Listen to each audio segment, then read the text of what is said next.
जय श्री हरि विष्णु। दोस्तों, आपका मेरे चैनल में स्वागत है।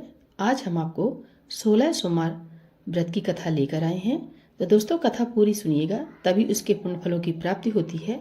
और हमारे चैनल में अगर नए हैं तो प्लीज़ चैनल को सब्सक्राइब कर लीजिए और लाइक करना तो बिल्कुल ना भूलें। शास्त्रों के अनुसार 16 सोमवार का व्रत मुख्य रूप से किसी विशेष मनोकामना पूर्ति के लिए रखा जाता है। इसके साथ ही 16 सोमवार का व्रत रखने से पति को दीर्घायु की प्राप्ति होती है और संतान सुख की प्राप्ति होती है। पौराणिक मान्यताओं के अनुसार 16 सोमवार का व्रत माता पार्वती ने की थी। भगवान शिव को प्राप्त करने के लिए माता पार्वती ने 16 सोमवार व्रत रखकर कठिन तपस्या की थी। 16 सोमवार का व्रत रखने से व्यक्ति को सुख, समता, धन संपत्ति की प्राप्ति होती है। इस व्रत को महिला और पुरुष दोनों ही कर सकते हैं।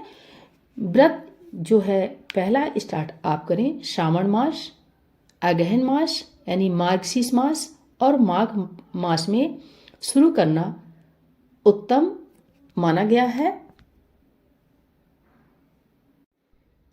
16 सोमवार व्रत कथा। एक बार शिवजी और माता पार्वती मृत्युलोक पर घूम रहे थे। घूमते घूमते हुए विदर्भ देश के अमरावती नामक नगर में आए।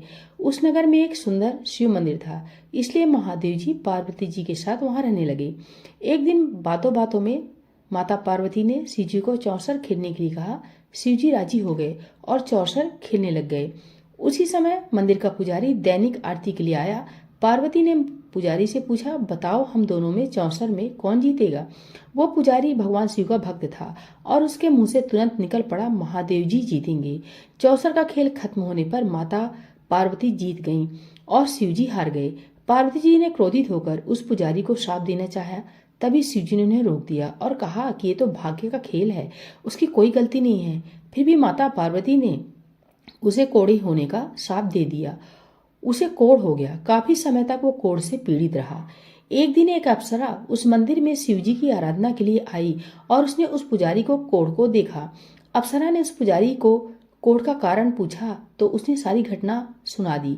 अप्सरा ने उस पुजारी को कहा, तुम्हें इस कोढ़ से मुक्ति पाने के लिए 16 सोमवार का व्रत करना चाहिए।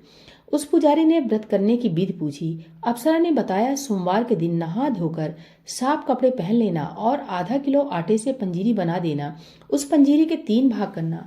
प्रदोष काल में भगवान शिव की आराधना करना। इस पंजीरी के 1/3 हिस्से को आरती में आने वाले लोगों को प्रसाद के रूप में देना।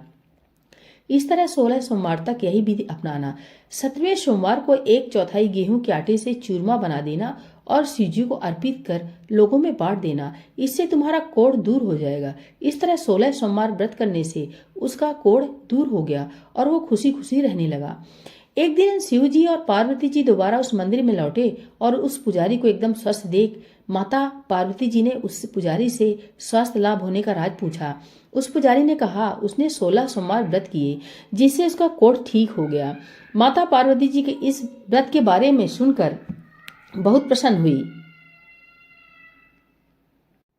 माता पार्वती जी ने भी यह व्रत किया। इससे उनका पुत्र वापस घर लौट आया और आज्ञाकारी बन गया। कार्तिकेय ने अपनी माता से उनके मानसिक परिवर्तन का कारण पूछा जिससे वह वापस घर लौट आए और पार्वती ने उन्हें सब के पीछे 16 सोमवार व्रत के बारे में बताया। कार्तिकेय यह सुनकर बहुत खुश हुए। कार्तिकेय ने अपने दूर गए ब्राह्मण मित्र से मिलने के लिए उस व्रत को किया और 16 सोमवार होने पर उसका मित्र उनसे मिलने विदेश से लौट आया। उनके मित्र ने इस राज का कारण पूछा तो कार्तिकेय ने 16 सोमवार व्रत की महिमा बताई। यह सुनकर उस ब्राह्मण के मित्र ने भी विवाह के लिए 16 सोमवार व्रत रखने के लिए विचार किया। एक दिन राजा अपनी पुत्री के विवाह की तैयारी कर रहा था। कई राजकुमार राजा की पुत्री से विवाह करने के लिए आए। राजा ने एक शर्त रखी कि जिस भी व्यक्ति के गले में हथनी वरमाला डालेगी उसके साथ ही उसकी पुत्री का विवाह होगा। वो ब्राह्मण भी वही था और भाग्य से उस हथनी ने उस ब्राह्मण के गले में वरमाला डाल दी और शर्त के अनुसार राजा ने उस ब्राह्मण से अपनी पुत्री का विवाह करा दिया। एक दिन राजकुमारी ने ब्राह्मण से पूछा, आपने ऐसा क्या पुण्य किया जो हाथनी ने दूसरे सभी राजकुमारों को छोड़कर आपके गले में वरमाला डाली। उसने कहा, प्रिय, मैंने अपने मित्र कार्तिकेय के कहने पर 16 सोमवार व्रत किए थे। उसी के परिणाम स्वरूप तुम लक्ष्मी जैसी दुल्हन मुझे मिली।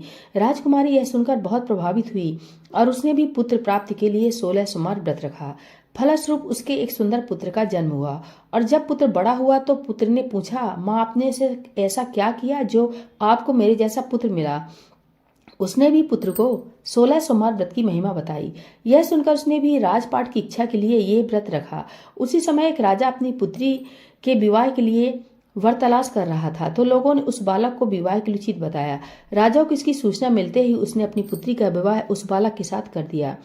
कुछ सालों बाद जब राजा की मृत्यु हुई तो वो भी राजा बन गया, क्योंकि उस राजा के कोई पुत्र नहीं था। राजपाट मिलने के बाद वो भी सोमवार व्रत करता रहा।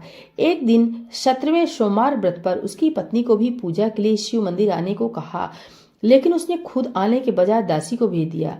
ब्राह्मण पुत्र के पूजा खत्म होने के बाद आकाशवाणी हुई, तुम अपनी पत्नी को अपने महल से दूर रखो, वरना तुम्हारा विनाश हो जाएगा।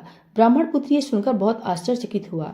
महल वापस लौटने पर उसने अपने दरबारियों को भी ये बात बताई, तो दरबारियों ने कहा कि जिसकी वजह से ही उसे राजपाट मिला है वो उसी को महल से बाहर निकालेगा। लेकिन उस ब्राह्मण पुत्र ने उसे महल से बाहर निकाल दिया। वो राजकुमारी भूखी प्यासी एक अनजान नगर में आई।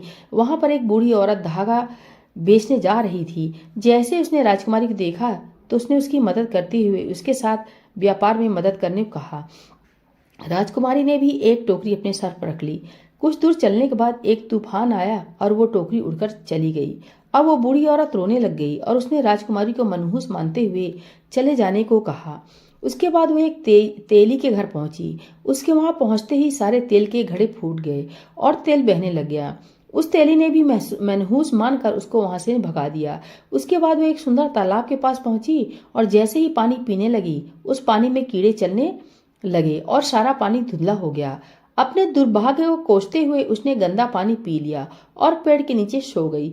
जैसे ही वो पेड़ के नीचे सोई उस पेड़ की सारी पत्तियां झड़ गई। अब वो जिस पेड़ के पास जाती उसकी पत्तियां गिर जाती थी। ऐसा देखकर वहां के लोग मंदिर के पुजारी के पास गए। उस पुजारी ने उस राजकुमारी का दर्द समझते हुए उससे कहा, बेटी तुम मेरे परिवार के साथ रहो, मैं तुम्हें वहीं अपनी बेटी की तरह रखूंगा। तुम्हें मेरे आश्रम में कोई तकलीफ नहीं होगी। इस तरह वह आश्रम में रहने लग गई। अब वो भी जो भी खाना बनाती या पानी लाती उसमें कीड़े पड़ जाते।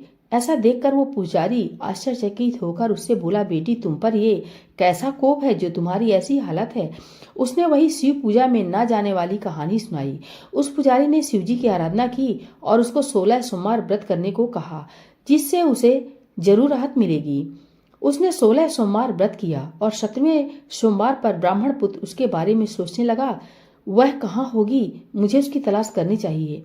इसलिए उसने अपने आदमी भेजकर पत्नी ढूंढने को कहा।